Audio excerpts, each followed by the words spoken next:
Hello from a Danish forest. I want to talk about desires again to you. um, I love to listen to Esther Perel's podcast, Where Should We Begin? Esther Perel is a relationship coach. She's very well known, she's very good, and she has this podcast where you can hear live couple sessions, real couple sessions, and with her commentary and the way she's thinking in between.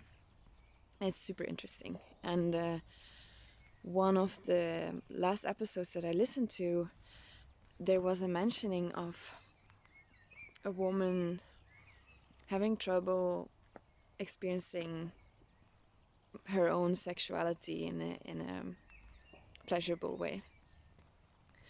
And she had the story of her whole family.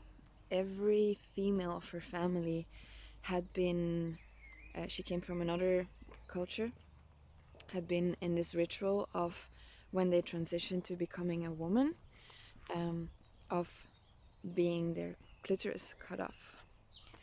And she was acknowledging that she both really, really respects and loves ritual and the culture where she comes from. And also that even though she is the first one in her family line that has still her clitoris, that her pleasure is still compromised and that she's feeling that history in her body. And she came up with this desire that her partner would facilitate a ritual for her that is similar to the one of where they cut off the clitoris, but this time without that detail and with way more pleasure focus. So recreating it, but in a way that feels healing to her. And so Esther Perel named it as like, wow, this is one of the most powerful self-created sexual healing rituals that I've ever heard. And it comes through the sexuality and through the body, and it's about so much more. Like, this is not only about sexuality. And I just got super excited about hearing that, because this is exactly what I want to invite you into. Together with Pontus Grace, I organize the Sacred Desire Playgrounds. And it's a place where you do exactly that. Like, we want to dig deeper into the potency of what desires can hold. And one way of like, if you have some kind of fantasy, even it could be an image or a vision of something that you're not even sure if you really want it, like you it's with you, but you don't know if you would really want it if you had a chance. But even those, there is probably something in that where you can like experience yourself in a new way, where you can reintegrate a part of yourself. It's inviting you to step up in a new way, or to experience your own body in a new way.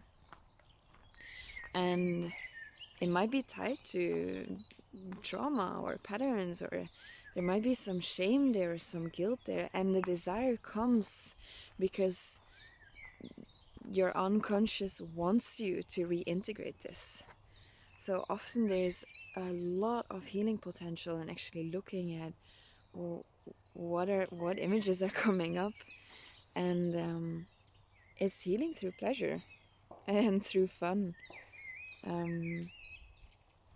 So what I've been witnessing in those playgrounds is, for example, someone asking if they can undress and lay naked and receive touch from, this was a man, received touch from multiple women that he felt attracted to. And to hear verbally over and over again that he doesn't need to feel anything. He doesn't need to get an erection. He doesn't need to feel arousal. He doesn't need to feel excited. or anything else, but whatever he is feeling is welcome. And so he's free to feel whatever. And over again, hearing that.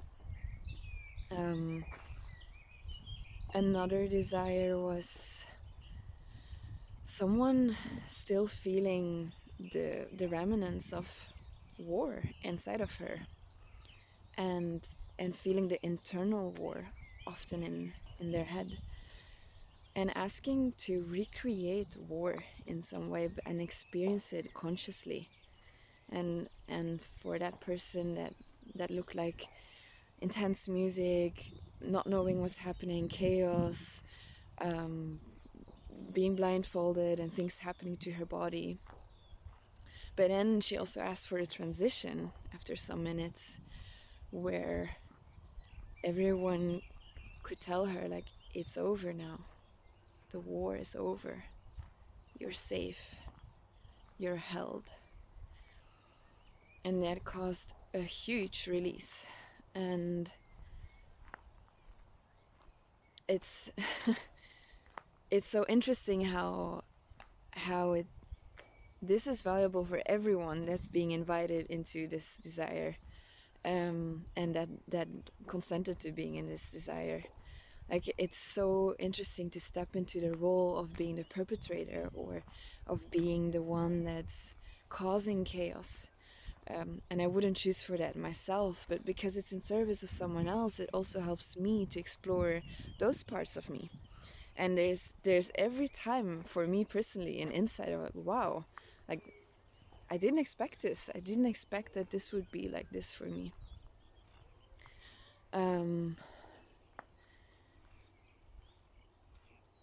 Yeah, there are many more of those examples, but maybe I keep them for another video. Yeah, but so if this sounds interesting to you, and you want to be part of this kind of healing, but also fun,